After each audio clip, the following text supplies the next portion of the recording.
Bonjour, vous êtes bien sûr TV Land. Nous sommes mercredi 6 août et depuis ce matin, le Festival du Conte a commencé sur Cabreton. Je suis en compagnie de Marie-Josée Germain qui nous a programmé ce Festival du Conte.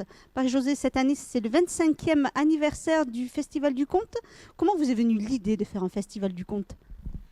J'étais auparavant bibliothécaire et j'essayais de raconter des histoires en conteur tout à fait amateur, mais surtout j'ai invité des conteurs et j'ai été complètement fascinée par à la fois, surtout leur talent, la façon de donner vie aux histoires. Et j'ai imaginé, je voulais faire un festival de contes dans ma région, je suis bordelaise. Et la DRAC Aquitaine qui suivait mes folies ou mes expérimentations à la bibliothèque, tous azimuts, m'a parlé d'un métier qui s'appelait opérateur culturel, opératrice culturelle dans mon cas. Je ne comprenais pas très bien ce que c'était, ça m'a d'autant plus fascinée et j'ai posé une disponibilité et j'ai voulu réaliser ce festival-là. Mais elle m'a dit, il y a une ville qui s'appelle Cabreton qui veut faire un événement. J'ai été présentée, on m'a fait visiter la ville et j'ai conçu le festival du conte de Cabreton. Alors, le conte, on connaît beaucoup les contes pour enfants, le petit chaperon rouge, Blanche-Neige ou autre, mais le conte, ce n'est pas que ça. Qu'est-ce que c'est? Donnez-nous une définition en fin de compte de qu'est-ce que c'est qu'un conte. Alors je dirais même que c'est surtout pas que ça, c'est autre chose. Ce sont des récits imaginaires, bien sûr, qui se transmettent, on va parler du conte plutôt de tradition orale, qui se transmettent de génération en génération depuis des années, on dit de la nuit des temps. Et ce sont des histoires en fait qui parlent aux adultes, qui racontent aux adultes ce que nous sommes, c'est-à-dire tous les démons, la part d'ombre, la part de lumière, les noirceurs que nous avons. Ça fonctionne par image et par symbole. Il n'y a jamais de leçon de morale, il y a pas vraiment de message. Et c'est quelque chose qui parle aux adultes, qui parle de tout, des choses essentielles, la vie, la mort, l'amitié, la loyauté, la trahison, le viol, l'inceste, la guerre, le chômage. Tout ça par image et par symbole. Donc ce sont vraiment des récits qui sont faits par des adultes pour des adultes. C'est très éclectique, mais vous avez quand même, vous, dans votre programmation, ciblé des contes pour adultes, mais vous n'avez pas oublié les enfants, bien évidemment. Oui, alors j'ai donné une définition très très rapide, hein. C'était surtout sur le contenu qui me fascine moi, parce que, pardonnez-moi, je reviens en arrière, parce que c'est tellement vivant, et ça ne peut être vivant que parce que des artistes véritables, des conteurs, des artistes conteurs, savent redonner leur part de vie pour animer ces histoires-là. Ça ne peut pas exister tout seul en conte. Et effectivement, ici à Cabreton, au début, j'avais tendance à présenter que les spectacles dont j'ai essayé de parler, des contes, des légendes, des épopées, des mythes, etc. Mais une fois que les gens ont compris que les histoires s'adressaient plutôt aux adultes, de par leur contenu, etc., je me suis enfin décidée à proposer des spectacles plutôt pour les enfants ou pour les familles. Donc effectivement, depuis plusieurs années, on a des spectacles pour les adultes, mais on a aussi des spectacles pour les enfants. Alors, quoi de mieux pour cette tradition orale que la maison de l'oralité et du patrimoine de Cabreton? Vous avez des spectacles qui se situent sur scène, mais la particularité, c'est que vous avez fait évoluer votre festival du conte en festival des arts de rue. Dites-nous-en un petit peu plus. Oui, en allant voir beaucoup de spectacles, j'ai découvert les artistes de la rue. Et j'ai trouvé que la parole de ces artistes-là, bien que tout à fait différente de celle du conteur, était absolument passionnante. Eux aussi racontent des histoires. On parle souvent je trouve qu'on c'est bien de dire conte. On essaie de dire art de la parole. Pour moi, il manque quelque chose. C'est pas encore tout à fait ça la définition, mais les conteurs et les conteuses ici présentes en parleront sans doute. En tout cas, ce qui était intéressant dans ces artistes de la rue, c'est la parole et les histoires qu'ils racontaient à leur façon tout à fait différente. Donc voilà, j'ai invité pas mal d'artistes de rue, en même temps que des conteurs, et aussi des mimes, parce que des mimes racontent des histoires avec le corps, comme les conteurs d'ailleurs. Eux sans voix, et c'est des chanteurs quelquefois. Alors maintenant, vous allez nous délivrer quelques secrets de programmation. C'est vous qui choisissez les artistes. Les artistes, il y en a pas mal qui reviennent d'une année sur l'autre. Ils aiment Cabreton. Le public vous dit, vous pouvez le faire revenir. Comment se passent vos échanges entre les artistes et votre choix de la programmation? Ça, c'est une question très très difficile. Disons que effectivement, je trouve que c'est passionnant pour moi et je pense pour le public, oui, qui le dit après. Mais je trouve que c'est passionnant d'inviter un artiste et de suivre son travail, de le voir évoluer et de voir comment il va approfondir ou cultiver son art et surtout réaliser un de ses rêves. Ça se passe comme ça. Donc quand je suis au courant en discutant avec les artistes d'un projet qu'ils ont, si le projet me semble, et c'est souvent le cas, dans le cas des artistes auxquels vous faites référence, qui sont des artistes de très grand talent, ça me semble intéressant effectivement de les accueillir en résidence pour qu'ils créent ce spectacle à Cabreton, ou pas, ils viennent le jouer tout simplement ici à Cabreton. Après, j'avoue que c'est en voyant beaucoup de spectacles et la programmation se fait... j'ai pas de secret de fabrication, j'essaie de sélectionner des spectacles par des artistes qui ont vraiment une façon un peu singulière. J'ai pas de grille de quotas, de jeunes, de vieux, de déjà venus, pas venus. Cette année, je balaye vite dans ma tête, mais il y a des artistes qui sont venus souvent, effectivement Alberto, effectivement Myriam, Jeanne et Jean-Claude, peut-être moins. Il le dira aussi. Après, il y a d'autres artistes qui ne sont jamais venus, Monsieur Mouche, Elisabeth Trotzler, etc. Non, c'est plutôt sur la force, l'intensité du spectacle ou du projet. Alors, on a parlé de résidence, ça me permet de rebondir effectivement sur Alberto Garcia Sanchez. Vous êtes sorti de résidence, vous, à Cabreton, en novembre 2013. Vous pouvez nous en parler un petit peu ? Oui, en fait, ici, dans la maison de l'oralité, j'ai passé un temps en novembre, aussi en juin, avec Pepito Matteo, qui m'a aidé, qui a été complice dans cette aventure. Et voilà, pour la création de ce spectacle, de machin truc, dans l'écriture, dans la mise en scène, ce qu'on pourrait appeler la mise en scène dans un conte. Et voilà, quelque part, je me sens chez moi, ici un peu. Après, j'ai travaillé ici aussi, dans la maison de l'oralité, avec Ladji Diallo. Et ça fait que c'est pas mal de fois que je suis venu. Maintenant, je suis ici à la porte, qu'il y a quelqu'un qui veut entrer, il dit, oh, où est-ce que vous allez, non? Je me sens un peu chez moi. Et par rapport à votre spectacle Machin Truc que vous avez joué sur scène en novembre, il a évolué depuis beaucoup, un peu. Vous avez suivi les suggestions des spectateurs. Vous avez été aidé par vos collègues. Mais oui, ce que j'avais présenté dans la salle Fart, c'était une lecture un peu parfois mise en corps, mise en scène, mais c'était une lecture. Ça a beaucoup évolué. Ça a beaucoup évolué et aussi grâce à cette rencontre qui a permis de sentir le retour des gens. Il y a deux types de retours. Le retour qu'on te dit directement, ah, j'ai beaucoup aimé ça, dommage que tu n'as pas fait ça. Ouais, on te donne des retours directs. Et un autre retour, c'est la qualité d'écoute. On est sensible toujours à ça. Quand on raconte quelque chose à quelqu'un, on sent est-ce qu'il nous écoute ou ne nous écoute pas. Est-ce qu'il a déconnecté là. Ce sont des pistes, des indices en grande valeur. Tu vois, Et après, j'ai travaillé dans l'écriture, j'ai travaillé avec Pepito Matteo, qui c'est un homme d'une grande générosité. Et je dis à Pepito, écoute, il y a machin truc, cette idée. Et Pepito, qu'est-ce qu'il a fait? Il s'est ouvert tout lui, il a sorti toutes les idées. Bon, après, tu pourrais faire ça. C'était vraiment d'une générosité touchante, parce que j'étais très touché devant. J'ai sorti mon texte avec plein de petites notes, des idées. On pourrait prendre cette piste. Tu te rends compte que là, tu dis ça. C'était très enrichissant. Et voilà, maintenant je suis dans la dernière jour avant la première. C'est la première fois que je veux le raconter. Mais là, ce n'est pas une lecture. Évidemment, il y a toute une dimension importante dans le conte, que c'est la présence du conteur. Sinon, on pourrait enregistrer, on pourrait le lire. C'est la présence du conteur, c'est-à-dire l'intonation, la gestuelle, être placé au centre ou à un côté. Ça raconte tous ces éléments visuels, non verbaux. J'ai décidé de travailler pour pouvoir présenter l'histoire beaucoup plus étoffée. Oui, précisément, un conteur, on pense au conte, les mots ont effectivement beaucoup d'importance, mais la mise en scène aussi. Pepito vous a aidé également pour la mise en scène, ou la mise en scène, parce qu'on est tout seul avec son texte, comment faire passer les émotions. Vous avez quelqu'un qui vous regarde, qui vous dit, hormis le ressenti du public qui vous a aidé dans la finition, je dirais, de votre écriture, comment vous avez fait la mise en scène tout seul Oui, parler de mise en scène, c'est toujours délicat dans le conte. On devrait dire mise en scène entre guillemets, non, parce que s'il n'y a pas cette constellation de comédiens, un comédien qui entre, un autre qui a une distance entre eux. Non, il y a une personne toute seule qui. Mais il y a une mise en scène, une certaine géographie qu'on installe. Quand je dis il y avait la forêt, je suis en train de dire la forêt est là. Il y a un petit geste. Déjà, quand on parle, c'est comme ça dans le quotidien, non.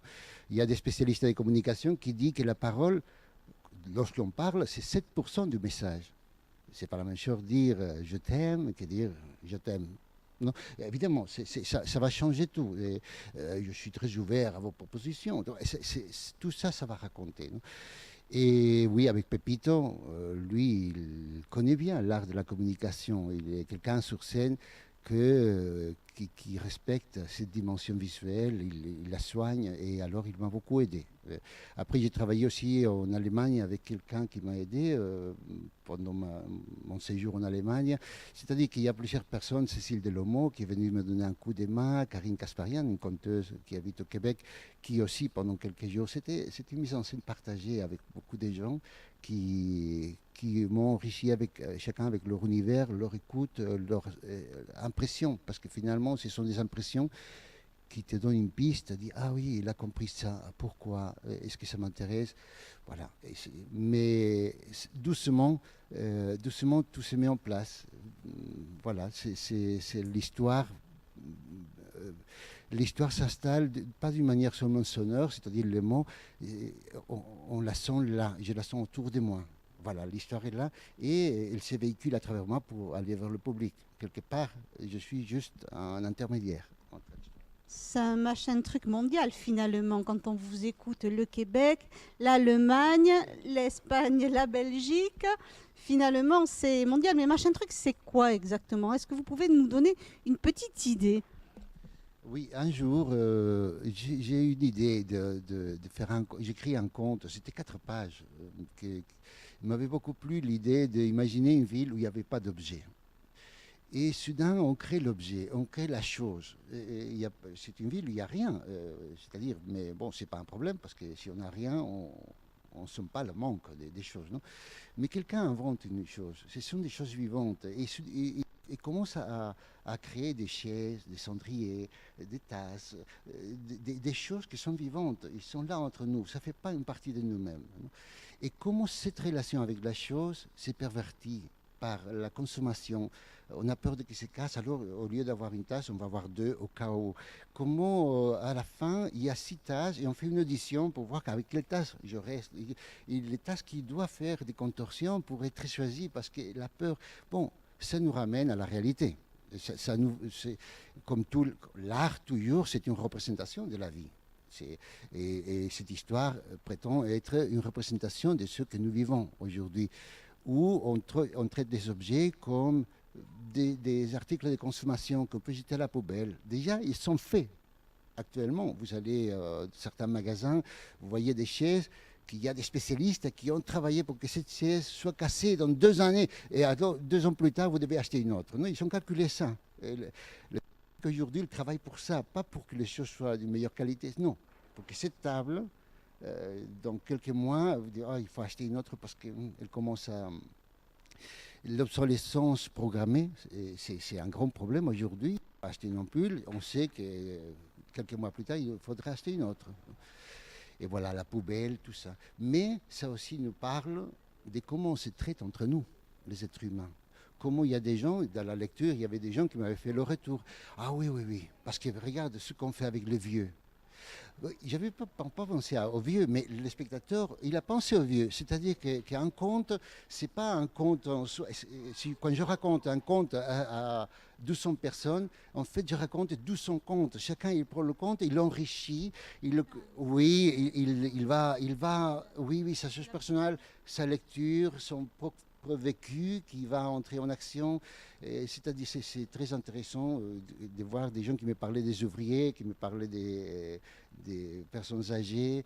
Et voilà. Et c'est une histoire que j'aime beaucoup, évidemment. Je ne pourrais pas la raconter si je ne l'aimais pas. Et qui nous parle d'aujourd'hui, nous parle de notre condition d'être humain. Et j'essaie de la aborder avec, je veux dire un mot qui qui semble un peu comme ça, mais avec amour.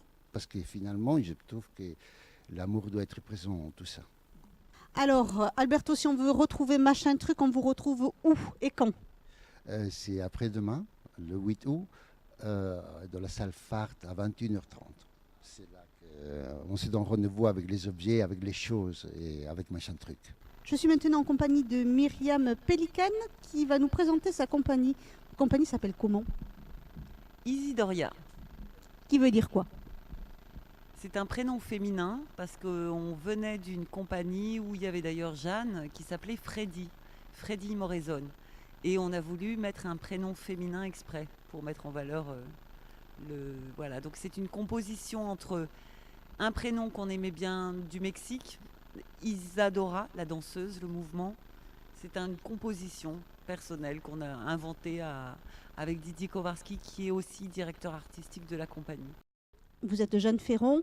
Donnez-nous un petit peu votre parcours. Qui êtes-vous exactement? Alors, eh bien, je suis conteuse, je suis comédienne. J'étais comédienne avant d'être conteuse, je suis toujours comédienne, lectrice, actrice et tutti quanti. Et votre troisième acolyte, c'est? Jean-Claude. Jean-Claude va prendre le micro.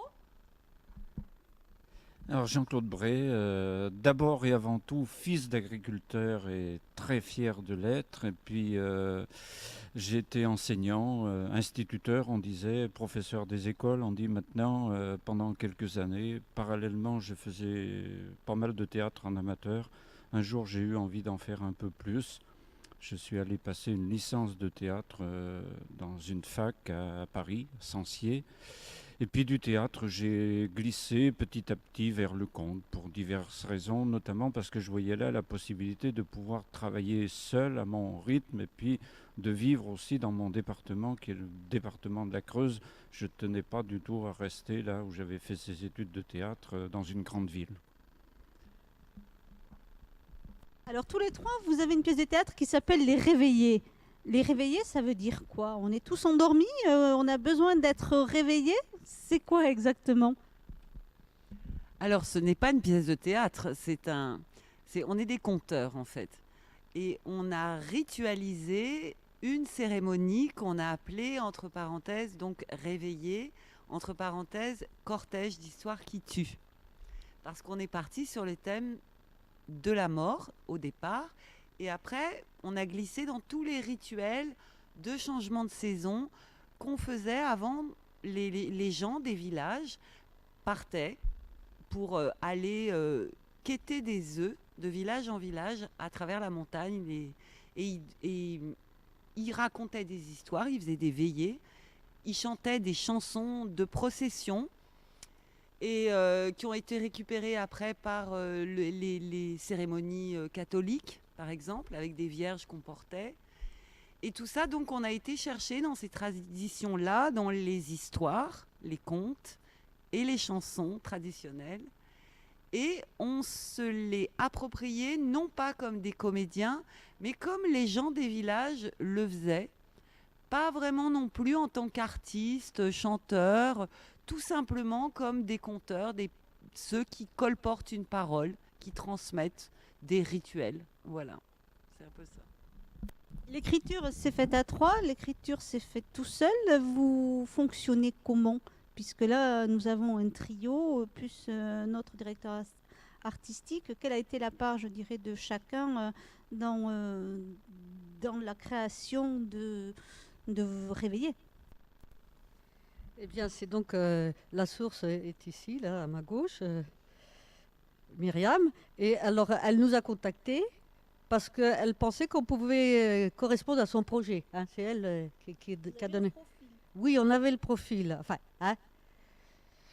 Donc, et moi j'ai été d'accord, ça m'intéressait de faire ça, de partir dans ce bateau pour un grand large, hein, d'une certaine façon, avec des gens que je trouve, que je respecte. Donc, moi j'étais d'accord, quoi, vraiment, ça m'intéressait bien de faire ça. Et bon, espérons que le public soit là. Et adhère au projet. De toute façon, il n'y a pas de raison. Il adhère toujours à vos projets. Hein. Il n'y a pas de souci de ce côté-là. c'est convivial comme festival. On vous voit sourire, on vous voit rire. Le fait que ce soit à l'intérieur, ça vous préférez ou faire du théâtre de rue, ça vous aurait plu aussi? C'est la scène, enfin je veux dire, c'est le sujet qui fait que vous êtes sur scène ou vous auriez pu aussi bien le faire dans la rue? La question était là. En fait, on a justement choisi pour Cap-Breton de concevoir ce spectacle pour une salle. Parce qu'on a des demandes en salle, parce que comme on a beaucoup de gens, pour inclure un maximum de gens, du coup, le jouer dans une salle équipée, en fait, on est là depuis plusieurs jours, on fait une création lumière pour ce spectacle. Donc, en fait, on pourrait peut-être un jour l'adapter pour la rue, mais on n'est pas des comédiens de rue, on resterait conteurs, mais ça serait encore un travail à faire. Là, on est parti pour le jouer en salle. Voilà. Maintenant, on va sortir un petit peu du festival. Je vais être un petit peu peut-être indiscrète. Comment ça se passe entre artistes? Vous vous retrouvez, vous restez entre vous, c'est convivial, vous vous retrouvez avec les autres artistes, vous échangez beaucoup, ça vous permet d'avoir des idées nouvelles, d'intégrer éventuellement d'autres pièces. Est-ce que vous pouvez nous en parler un petit peu?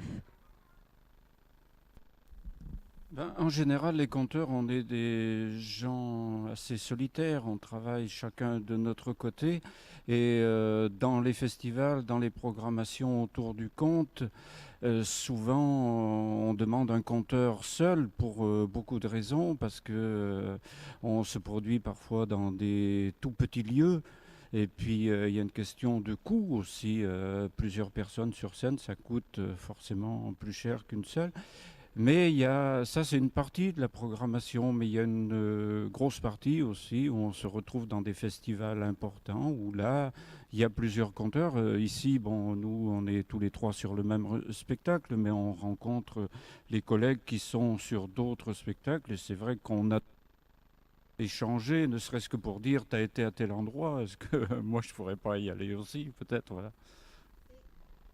Tout comme les musiciens font des buffs, il vous arrive de faire entre vous des impros, des improvisations, de vous jouer des scénettes, je dirais en dehors de la scène, juste en privé quand vous vous retrouvez pour manger par exemple. C'est un lieu d'échange? En fait, on aime beaucoup quand il y a un festival ce qu'on appelle les plateaux de conteurs. C'est-à-dire on a un plateau et on met 4, 5 conteurs ensemble pour une grosse soirée. Et on voit ça depuis 30 ans. Depuis 30 ans à peu près, il y a des conteurs. Et je pense que pour ouvrir, parce que là, on fait l'ouverture, donc ce soir, ouvrir un festival ou le fermer, c'est un petit peu une tradition aussi où on met tous les conteurs ensemble pour une soirée. Donc là, on peut effectivement improviser complètement, c'est-à-dire on se retrouve dans la loge et on dit, toi tu fais, en gros on se donne des indications et on fait ça. Et nous on a voulu un petit peu, depuis le temps qu'on fait ça, on trouve que c'était important, parce qu'on se connaissait d'avant, de soigner cette rencontre et de la penser plus en amont, mais c'est une rencontre de conteurs de la même manière. Il y a des moments tout à fait imprévus aussi. Par exemple, il y a 2 ou 3 ans, pendant l'été, on racontait avec Jeanne pour une fête de l'âne en Charente-Maritime. Et puis le soir, on s'est retrouvés chez Marie-Josée. Et là, Jeanne nous a fait une très belle surprise. Au cours du repas, elle nous a raconté un des derniers contes qu'elle avait travaillé, Baba Yaga. C'était super. Je te remercie, Jean-Claude. Donc, nous allons clôturer cette interview. Merci à vous. Alors, ce soir, on vous retrouve où? Au Fart? À quelle heure? 21h30. À 21h30 ce soir, n'oubliez pas les réveillés de la compagnie Isadora. Voilà, je vous remercie de nous avoir suivis et je vous donne rendez-vous vendredi prochain pour un prochain journal de TV Land, votre télévision locale. Passez une bonne soirée.